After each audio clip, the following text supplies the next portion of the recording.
അഹമ്മദാബാദ് വിമാന ദുരന്തത്തിന്റെ ആഘാതം നേരിട്ടെത്തി വിലയിരുത്തി പ്രധാനമന്ത്രി നരേന്ദ്രമോദി പരിക്കേറ്റവരെയും സന്ദർശിച്ചു. അന്വേഷണം ഊർജിതമാക്കി കേന്ദ്രം. അപകടത്തിൽ 265 മരണം. തിരിച്ചറിഞ്ഞ മൃതദേഹങ്ങൾ ബന്ധുക്കൾക്ക് വിട്ടു നൽകി തുടങ്ങി. മലയാളി രഞ്ജിതയുടെ ബന്ധുക്കൾ അഹമ്മദാബാദിലേക്ക്.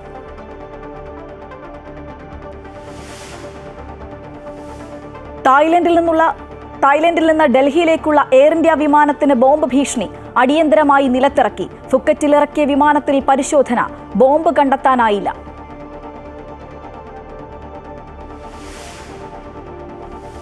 ഇറാന്റെ ആണവ കേന്ദ്രങ്ങൾ ലക്ഷ്യമിട്ട് ഇസ്രായേലിന്റെ ബോംബ് വർഷം. റവല്യൂഷണറി ഗാർഡ് തലവനും സൈനിക മേധാവിയും 2 മുതിർന്ന ആണവ ശാസ്ത്രജ്ഞരും കൊല്ലപ്പെട്ടു.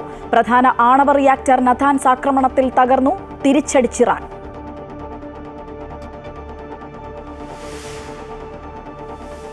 ഇറാൻ ഇസ്രായേൽ സംഘർഷം വിമാന സർവീസുകളെ ബാധിച്ചു.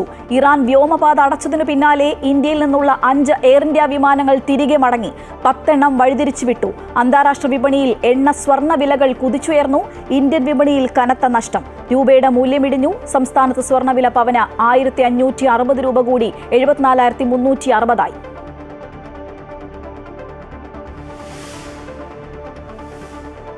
നിലമ്പൂരിൽ പരസ്യ പ്രചാരണം അവസാനിക്കാൻ ഇനി 4 നാൾ. ആരോപണ പ്രത്യാരോപണങ്ങളുമായി മുന്നണികൾ. ജമാഅത്തെ ഇസ്ലാമിയുമായി നീക്കുപോക്കുണ്ടായിട്ടില്ല എന്ന ഇടതുമുന്നണിയുടെ വാദം പൊളിയുന്നു. ജമാഅത്തെ ഇടതുമുന്നണി സഖ്യം ഒന്നിച്ചു പ്രവർത്തിച്ചത് 20 വർഷം. തുടർച്ചയായ കപ്പൽ അപകടങ്ങളും ട്രോളിംഗ് നിരോധനവും മത്സ്യത്തൊഴിലാളികളുടെ അന്നം മുട്ടിക്കുന്നു. സർക്കാർ പ്രഖ്യാപിച്ച അടിയന്തര സഹായങ്ങൾ പോലും ലഭിക്കുന്നില്ല എന്ന് പരാതി. അമൃത ന്യൂസ് അന്വേഷണ പരമ്പര കണ്ണീർ കടലോരം.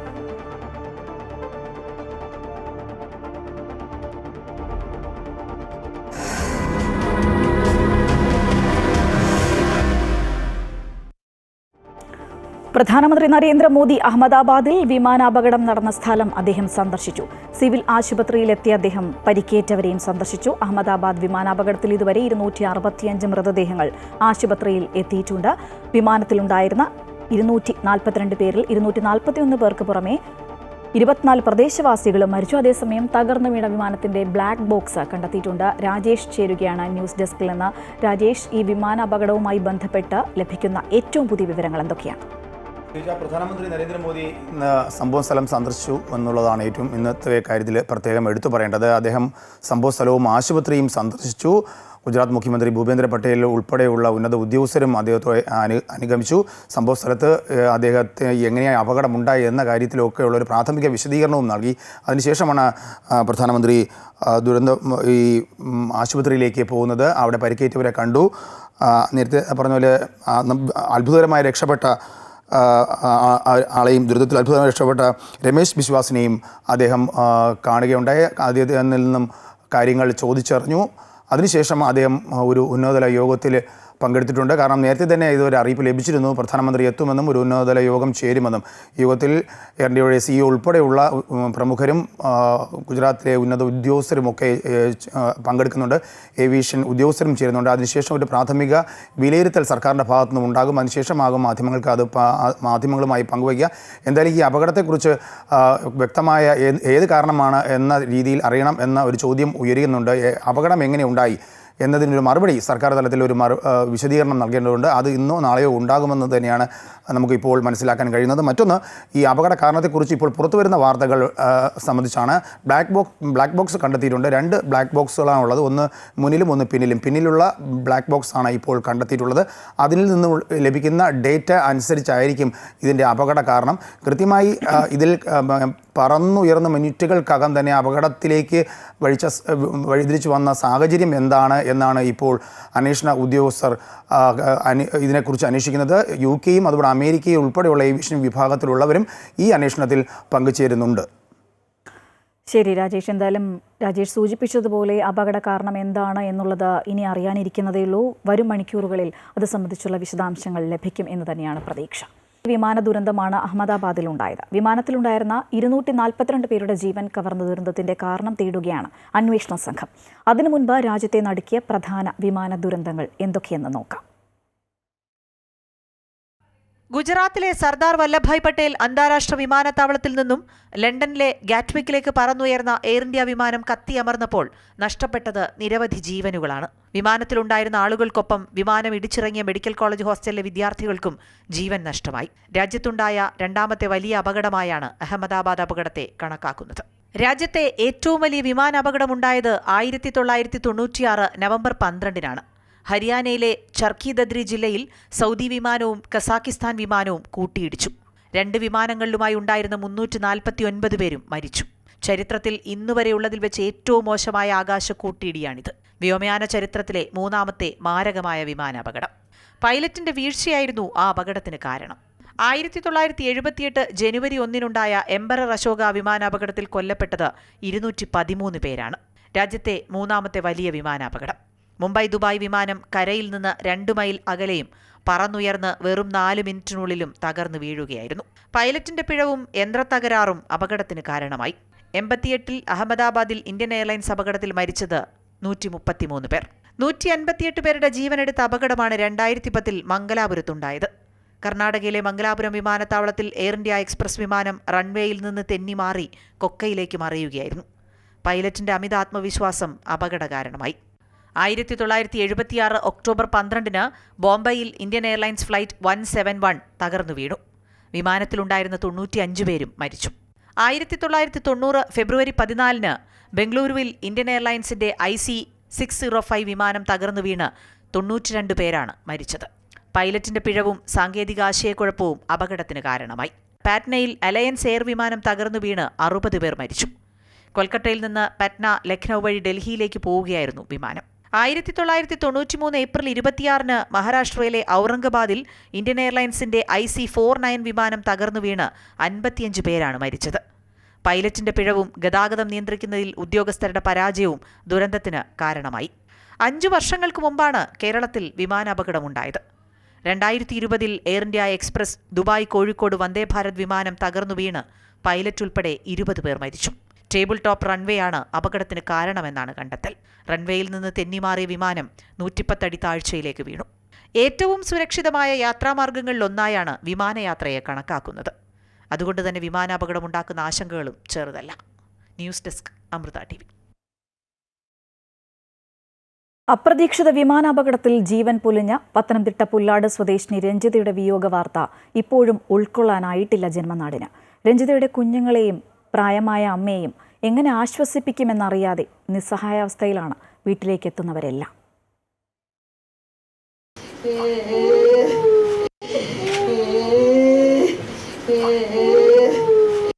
കണ്ണീരിലാണ് നാട്. രഞ്ജിതയുടെ മക്കൾ ഇന്ദുചൂടനും ഇതികയും ഈ വീട്ടിലുണ്ട്. കരച്ചിലടക്കാനാകാതെ പ്രായമായ അമ്മ. ഇവരെ എന്ത് പറഞ്ഞ് എങ്ങനെ ആശ്വസിപ്പിക്കും എന്നറിയില്ല ഇവിടേക്ക് എത്തുന്നവർക്ക്. DNA സാമ്പിൾ സ്ഥിരീകരണമാണ് ഇനി പ്രധാനം. ഇതിനായി രഞ്ജിതയുടെ ഇളയ സഹോദരനാണ് അഹമ്മദാബാദിലേക്ക് പോകുന്നത്. അപ്പൊ ഇന്ന് തന്നെ രഞ്ജിതയുടെ സഹോദരങ്ങൾ അഹമ്മദാബാദിലേക്ക് പോകാനാണ് തീരുമാനിച്ചിട്ടുള്ളത്. ഇന്ന് വൈകുന്നേരം അവർ പോകും. അപ്പോൾ DNA സാമ്പിൾ എടുക്കുന്നത് ആവശ്യമെങ്കിൽ അതിനുള്ള ക്രമീകരണങ്ങൾ അവിടെ ചെയ്യുമെന്നുള്ളതാണ് അറിയിച്ചിട്ടുള്ളത്.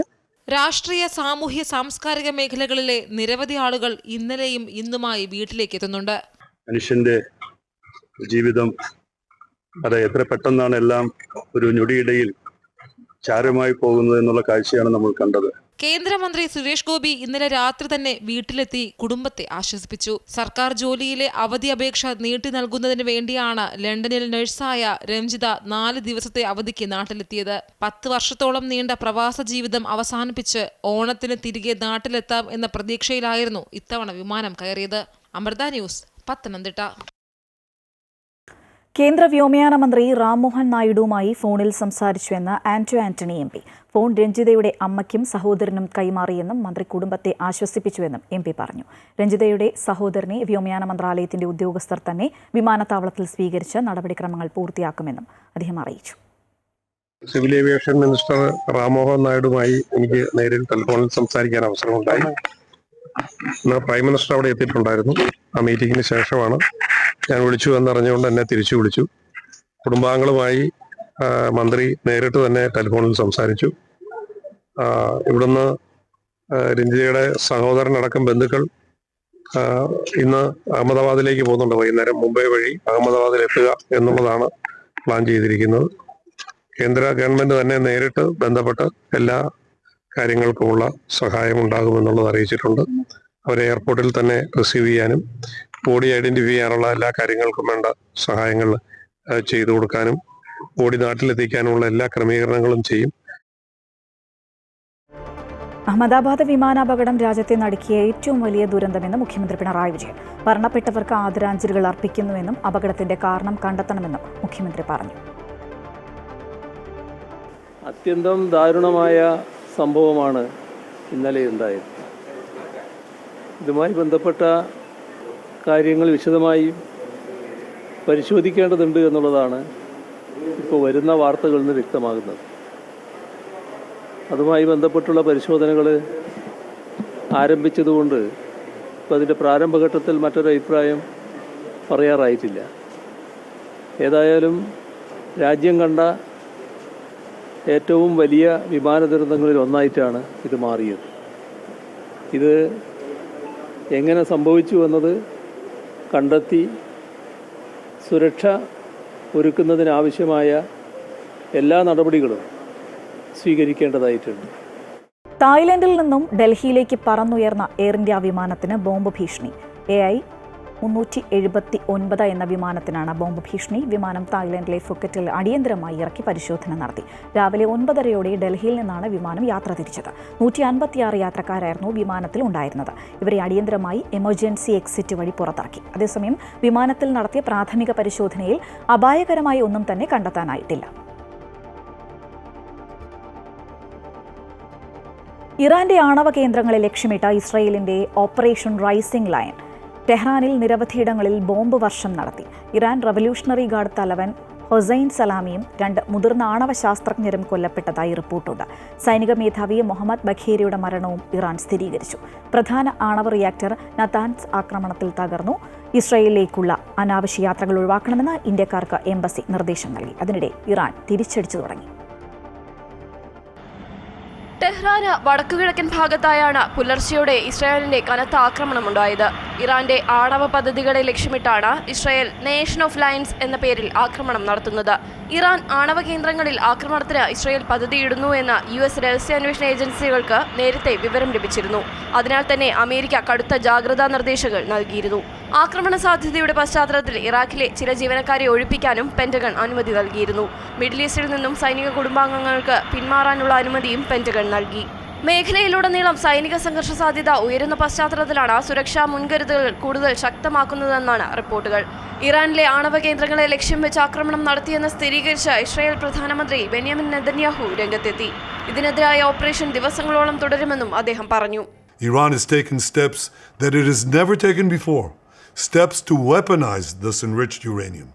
And if not stopped, Iran could produce a nuclear weapon in a very short time. It could be a year, it could be within a few months, less than a year. This is a clear and present danger to Israel's very survival. 80 years ago, the Jewish people were the victims of a Holocaust perpetrated by the Nazi regime. Iranian ജനതയെ തങ്ങൾ വെറുക്കുന്നില്ലെന്നും സ്വേച്ഛാധിപത്യ ഭരണകൂടമാണ് പൊതുശത്രുവെന്നും Netanyahu പറഞ്ഞു. സമൃദ്ധിയുടെയും സമാധാനത്തിന്റെയും പ്രത്യാശയുടെയും ഒരു ഭാവി ഒരുമിച്ച് കെട്ടിപ്പടുക്കുമെന്നും അദ്ദേഹം Iranian ജനതയെ അറിയിച്ചു. ആണവ നിരായുധീകരണത്തിനായി ഒമാനിൽ 6ാം റൗണ്ട് ചർച്ച നടക്കാനിരിക്കുന്നതിനിടെയാണ് ഇസ്രായേലിന്റെ ആക്രമണം. എന്നാൽ യുറേനിയം സമ്പുഷ്ടീകരണം തുടരുമെന്നും ഭീഷണിപ്പെടുത്താൻ നോക്കേണ്ട എന്നുമുള്ള നിലപാടിൽ ഇറാൻ ഉറച്ചു നിൽക്കുകയായിരുന്നു. ഇറാനെതിരെ ആക്രമണം നടത്തുമെന്ന് ഇസ്രായേൽ കഴിഞ്ഞ ദിവസം പ്രഖ്യാപിച്ചതിനെ തുടർന്ന് പൗരന്മാരെയും നയതന്ത്ര ഉദ്യോഗസ്ഥരെയും US പിൻവലിക്കുകയും ചെയ്തിരുന്നു. ഗൾഫ് രാജ്യങ്ങളിലുള്ള ഉദ്യോഗസ്ഥരുടെ കുടുംബാംഗങ്ങളോടും US-ലേക്ക് മടങ്ങിയെത്താൻ നിർദ്ദേശിച്ചിരുന്നു. അതിനിടെ ആക്രമണത്തിന് പിന്നാലെ ഇസ്രായേൽ ആഭ്യന്തര അടിയന്തരാവസ്ഥ പ്രഖ്യാപിച്ചു. വ്യോമപാത ഇസ്രായേലും അടച്ചു. ഇറാന്റെ തിരിച്ചടിയെന്നോളം ഇസ്രായേലിൽ പലയിടങ്ങളിലും സൈറനുകൾ മുഴങ്ങി. അടിയന്തര ആവശ്യങ്ങൾക്കല്ലാതെയുള്ള യാത്രകൾ റദ്ദാക്കണമെന്ന് ഇന്ത്യൻ എംബസി ഇന്ത്യക്കാർക്ക് മുന്നറിയിപ്പും നൽകിയിട്ടുണ്ട്. News desk Amrita TV. Israel ആക്രമണത്തിന് പിന്നാലെ പ്രതികരണവുമായി ഇറാൻ പരമോന്നത നേതാവ് അയത്തുള്ള അലി ഖമേനി. ഇസ്രായേൽ സ്വയം കൈപ്പേറിയതും വേദനാജനകവുമായ വിധി നിർണയിച്ചിരിക്കുകയാണെന്നും അത് അവർക്ക് ലഭിച്ചിരിക്കുമെന്നും ഖമേനി പറഞ്ഞു. ഇസ്രായേലിലെ സയനിസ്റ്റ് ഭരണകൂടം കടുത്ത ശിക്ഷ കാത്തിരിക്കണമെന്നും ഇറാൻ പരമോന്നത നേതാവ് മുന്നറിയിപ്പ് നൽകി. ആക്രമണങ്ങളിൽ നിരവധി കമാൻഡർമാരും ശാസ്ത്രജ്ഞരും കൊല്ലപ്പെട്ടിട്ടുണ്ട്. അവരുടെ പിൻഗാമികളും സഹപ്രവർത്തകരും ഉടൻ തന്നെ അവരുടെ ഉത്തരവാദിത്തം ഏറ്റെടുക്കുമെന്നും ഖമേനി അറിയിച്ചു. ഇറാനുമേൽ ഇസ്രായേൽ നടത്തിയ ആക്രമണത്തെ UAE ശക്തമായി അപലപിച്ചു. സംഘർഷം വ്യാപിക്കുന്നത് തടയാൻ സംയമനം പാലിക്കണമെന്ന് UAE ആവശ്യപ്പെട്ടു. സംഘർഷം മേഖലയിൽ സൃഷ്ടിക്കാൻ സാധ്യതയുള്ള അസ്ഥിരതയിലും UAE ആശങ്ക പ്രകടിപ്പിച്ചു. ഇറാൻ ഇസ്രായേൽ സംഘർഷത്തിൽ സൗദി അറേബ്യയും ആശങ്ക അറിയിച്ചിട്ടുണ്ട്. ഇസ്രായേൽ നടത്തിയ ആക്രമണത്തെ അപലപിച്ച സൗദി അറേബ്യ സംഘർഷം ഒഴിവാക്കാൻ UN-ഉം അന്താരാഷ്ട്ര സമൂഹവും ഇടപെടണമെന്നും ആവശ്യപ്പെട്ടു. സംഘർഷത്തിന്റെ പശ്ചാത്തലത്തിൽ എണ്ണവിലയിലും വർധനവ് രേഖപ്പെടുത്തിയിട്ടുണ്ട്. ഇന്ധനവിലയിൽ 12% വരെ വർധനവുണ്ടായി. സ്വർണ്ണവിലയും കുതിക്കുകയാണ്. വിമാന സർവീസുകളെയും ഇറാൻ ഇസ്രായേൽ സംഘർഷം ബാധിച്ചിട്ടുണ്ട്. ഇറാൻ വ്യോമപാത അടച്ചതോടെ 16ഓളം ഫ്ലൈറ്റുകൾ വഴിതിരിച്ചുവിടുകയോ തിരിച്ചിറക്കുകയോ ചെയ്തുവെന്നാണ് എയർ ഇന്ത്യ അറിയിച്ചിട്ടുള്ളത്. ആണവ വിഷയവുമായി ബന്ധപ്പെട്ട് US-ഉം ഇറാനും തമ്മിലുള്ള 6ാം വട്ട ചർച്ച ശനിയാഴ്ച മസ്കറ്റിൽ നടക്കേണ്ടതാണ്. എന്നാൽ നിലവിലെ സാഹചര്യത്തിൽ ചർച്ചയുടെ ഗതി എന്താകുമെന്ന് അറിയില്ല. ഇറാനെതിരായ ഇസ്രായേൽ ആക്രമണത്തിൽ പ്രതികരിച്ച് മുഖ്യമന്ത്രി പിണറായി വിജയൻ. ഇസ്രായേൽ എല്ലാ കാലത്തും തെമ്മാടി രാഷ്ട്രമാണ്. ലോകസമാധാനം നശിപ്പിക്കുന്ന നടപടിയാണ് ഇസ്രായേലിൻ്റേതെന്നും മുഖ്യമന്ത്രി പ്രതികരിച്ചു. ഇസ്രായേൽ പണ്ടേ ലോക തെമ്മാടിയായിട്ടുള്ള ഒരു രാഷ്ട്രമാണ്. ലോകത്ത് സാധാരണഗതിയിലുള്ള ഒരു മര്യാദയും പാലിക്കേണ്ടതില്ല എന്ന നിലപാട് അംഗീകരിച്ചു പോകുന്ന ഒരു രാഷ്ട്രമാണത്. എന്തുമാകാം, അമേരിക്കയുടെ പിന്തുണയുണ്ട് എന്ന ധിക്കാരപരമായ സമീപനമാണ് എല്ലാ കാലത്തും ഇസ്രായേൽ സ്വീകരിച്ചിട്ടുള്ളത്.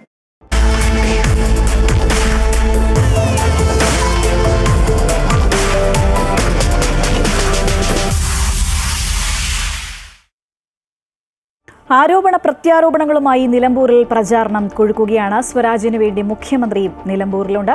മുഖ്യമന്ത്രി ഉൾപ്പെടെ മലപ്പുറം വിരുദ്ധ പരാമർശം നടത്തിയെന്ന പ്രചരണം ശക്തമാക്കുകയാണ്. UDF പരാതി നൽകിയിരിക്കുകയാണ്. LDF വിവരങ്ങളുമായി നിലമ്പൂരിൽ നിന്ന് KK പ്രശാന്ത് ചേരുകയാണ്. പ്രശാന്ത്, ശക്തമായ പോരാട്ടമാണ്. മാത്രമല്ല ഇനി 4 ദിവസമാണ് ഈ പരസ്യ പ്രചാരണത്തിനായി ഉള്ളത്. അതുകൊണ്ട് തന്നെ വലിയൊരു ആവേശമൊക്കെ തന്നെയല്ലേ അവിടെ കാണാൻ സാധിക്കുന്നത്?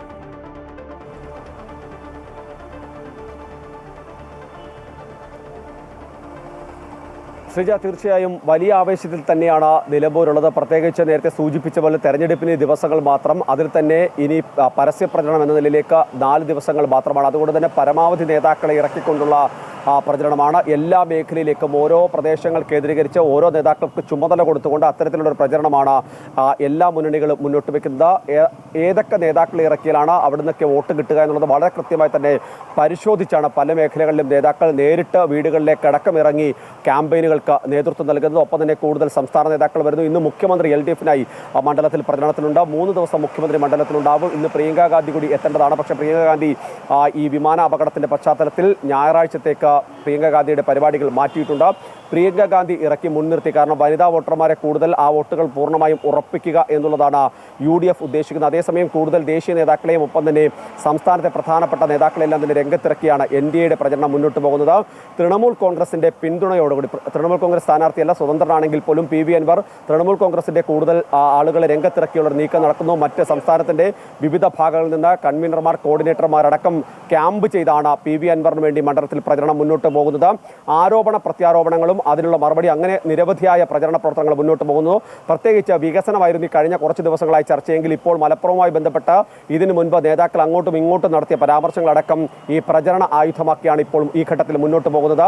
ഇടത് വലത് മുന്നണികൾ വർഗീയ പ്രീണന നയമാണ് ഈ മണ്ഡലത്തിലാകെ തന്നെ അല്ലെങ്കിൽ സംസ്ഥാനത്താകെ തന്നെ നടപ്പിലാക്കുന്നത് എന്നുള്ളതാണ് NDAയുടെ ആരോപണം. അത്തരം വിഷയങ്ങൾ ഉന്നയിച്ച് തന്നെയാണ് NDA പ്രത്യേകിച്ച് BJP പ്രചരണം മുന്നോട്ട് പോകുന്നത്. ഏതായാലും അതിശക്തമായ പ്രചരണമാണ് 3 മുന്നണികൾ ഈ മണ്ഡലത്തിൽ കാഴ്ചവെച്ചുകൊണ്ടിരിക്കുന്നത്. വലിയ രീതിയിലുള്ള പ്രചരണം, അതായത് ഇന്ന് കൂടുതൽ ഈ കൊട്ടിഘോഷിച്ചുള്ള പ്രചരണങ്ങൾക്കൊരു കുറവ് വന്നിട്ടുണ്ട്. പ്രത്യേകിച്ച് ഈ അപകടത്തിന്റെ പശ്ചാത്തലത്തിലാണ് അത്തരത്തിലുള്ള നീക്കം മുന്നണികളുടെ ഭാഗത്തുനിന്ന് ഉണ്ടാകത്തെന്നാണ് മനസ്സിലാക്കാൻ കഴിയുന്നത്. അതുകൊണ്ട് ആളുകളെ നേരിട്ട് കണ്ടുകൊണ്ടുള്ള ഒരു പ്രചരണ രീതിയിലേക്ക് തന്നെയാണ് കാര്യങ്ങൾ ഈ ഘട്ടത്തിൽ മുന്നോട്ട് പോവുകയും ചെയ്യുന്നത്. ശ്രീയ, ശരി പ്രശാന്ത്, നിലമ്പൂരിൽ നിന്നുള്ള തെരഞ്ഞെടുപ്പ് വിശേഷങ്ങളുമായി ഒപ്പം ചേരുകയായിരുന്നു KK പ്രശാന്ത്. ജമാഅത്തെ ഇസ്ലാമിയുമായി ഇടതുമുന്നണി ഒരു കാലത്തും നീക്കുപോക്കുണ്ടാക്കിയിട്ടില്ല എന്ന CPM പോളിറ്റ് ബ്യൂറോ അംഗം A. വിജയരാഘവന്റെ വാദം പൊളിയുന്നു. ജമാഅത്തെ ഇസ്ലാമി തെരഞ്ഞെടുപ്പ് രാഷ്ട്രീയത്തിൽ പ്രവേശിച്ച കാലം മുതൽ ഇടതുമുന്നണിക്കൊപ്പമായിരുന്നു എന്നതിന് തെളിവുകൾ ഏറെ. 20 വർഷക്കാലം CPM ജമാഅത്തെ ഇസ്ലാമി തെരഞ്ഞെടുപ്പ് സഖ്യം തുടർന്നിരുന്നു. അടിയന്തരാവസ്ഥയ്ക്ക് ശേഷമായിരുന്നു ജമാഅത്തെ ഇസ്ലാമിയുടെ തെരഞ്ഞെടുപ്പ് രാഷ്ട്രീയ പ്രവേശനം. അതുവരെ മൗദൂദിയുടെ മതരാഷ്ട്രവാദമായിരുന്നു ജമാഅത്ത് പിന്തുടർന്നിരുന്നത്. 1977 മുതൽ ഇടതുപക്ഷത്തിനൊപ്പം ഈ സംഘടന സഞ്ചരിച്ചു. ശരീഅത്ത് വിവാദകാലത്ത് ഇടതുമുന്നണിയെ തള്ളിപ്പറഞ്ഞെങ്കിലും ബന്ധം തുടർന്നു. 1996 മുതൽ LDF സ്ഥാനാർത്ഥികളെ ജമാഅത്തെ ഇസ്ലാമി പരസ്യമായി പിന്തുണച്ചു. അന്ന് ജമാഅത്തെ ഇസ്ലാമി നിലപാടിനെ പ്രകീർത്തിച്ച് ദേശാഭിമാനി പത്രം മുഖപ്രസംഗം എഴുതി.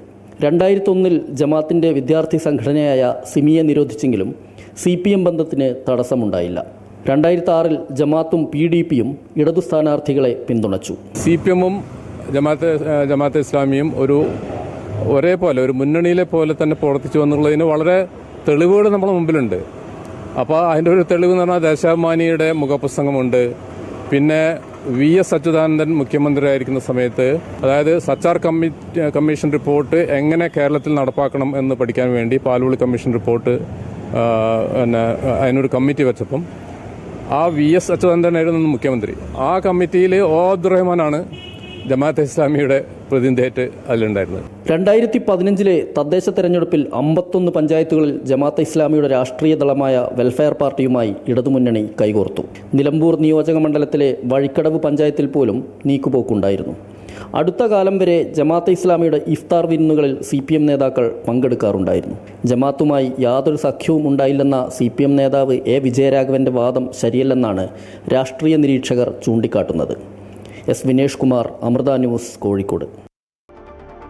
തീരദേശ മേഖലയിലെ ജീവിതം ദുരിതത്തിൽ. അമൃത ന്യൂസ് അന്വേഷണ പരമ്പര തുടരുന്നു. കണ്ണീർ കടലോരം.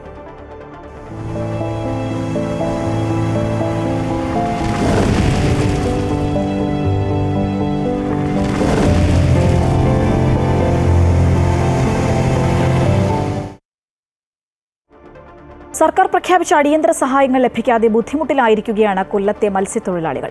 കൊച്ചി തീരത്തുണ്ടായ കപ്പൽ അപകടത്തെ തുടർന്നാണ് ദുരിതത്തിലായ മത്സ്യത്തൊഴിലാളികൾക്ക് സർക്കാർ സഹായം പ്രഖ്യാപിച്ചത്. എന്നാൽ ട്രോളിംഗ് നിരോധനം കൂടി വന്നതോടെ കൂടുതൽ ദുരിതത്തിലായിരിക്കുകയാണ് ഇവർ. കൊച്ചിയിലെ MSC കപ്പലപകടം മത്സ്യബന്ധനത്തെ സാരമായി ബാധിച്ച സാഹചര്യത്തിലാണ് മത്സ്യത്തൊഴിലാളികൾക്ക് ധനസഹായം പ്രഖ്യാപിച്ച് സർക്കാർ ഉത്തരവിറക്കിയത്. 10,55 ലക്ഷം രൂപയാണ് സർക്കാർ അനുവദിച്ചത്. തിരുവനന്തപുരം, കൊല്ലം, ആലപ്പുഴ, എറണാകുളം ജില്ലകളിലെ ഓരോ മത്സ്യത്തൊഴിലാളി കുടുംബത്തിനും ഇടക്കാല ആശ്വാസമായി 1000 രൂപയും 6 കിലോ അരി വീതം സൗജന്യ റേഷനും അനുവദിക്കും എന്നുമായിരുന്നു പ്രഖ്യാപനമുണ്ടായത്.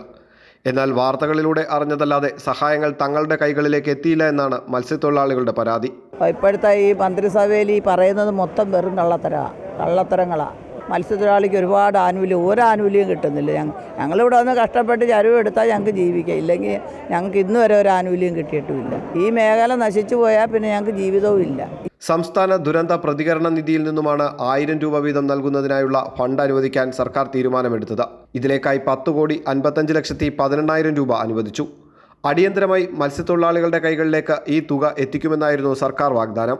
6 കിലോ അരി വീതം സൗജന്യ റേഷൻ അനുവദിക്കുന്നതിനുള്ള നടപടി ഭക്ഷ്യ പൊതുവിതരണ വകുപ്പ് അടിയന്തരമായി സ്വീകരിക്കേണ്ടതാണെന്നും ഉത്തരവിൽ പറയുന്നു. എന്നാൽ അതും ഉണ്ടായില്ല. ഇപ്പോഴാകട്ടെ ട്രോളിംഗ് നിരോധനം മൂലം തൊഴിൽ നഷ്ടപ്പെടുന്ന മത്സ്യത്തൊഴിലാളി കുടുംബങ്ങൾക്ക് സൗജന്യ റേഷൻ നൽകാനും തീരുമാനിച്ചു. എന്നാൽ അത് എന്ന് കിട്ടുമെന്നാണ് മത്സ്യത്തൊഴിലാളികൾ ചോദിക്കുന്നത്. ഈ ഫിഷറീസിലെ പൈസ തന്നെ ഞങ്ങൾക്ക് ആദ്യമൊക്കെ ഹാർബർ അടച്ചോടനെ ഒരാഴ്ചയിൽ കിട്ടും. ഇപ്പം അങ്ങനെയല്ല, ഹാർബർ പൂട്ടി തുറന്നാലും ഞങ്ങൾക്ക് ആ പൈസ കിട്ടിയിട്ടില്ല. പിന്നെ എന്തിനാ ഞങ്ങൾക്ക് എന്തിനാ നിരോധനത്തിന് ഗ്രാൻഡ് പൈസ എന്തിനാ? അതാ ഞങ്ങൾക്ക് ഈ നിരോധനത്തിനാണ് ഞങ്ങൾക്ക് ചിലവിന് ഇരേണ്ട കാശ്. ആ കാശ് നിരോധനത്തിൽ പോലും കിട്ടുന്നില്ല.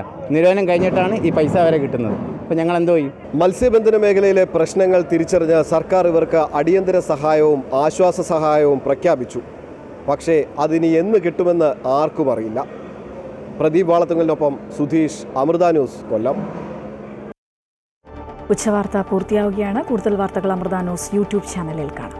നമസ്കാരം.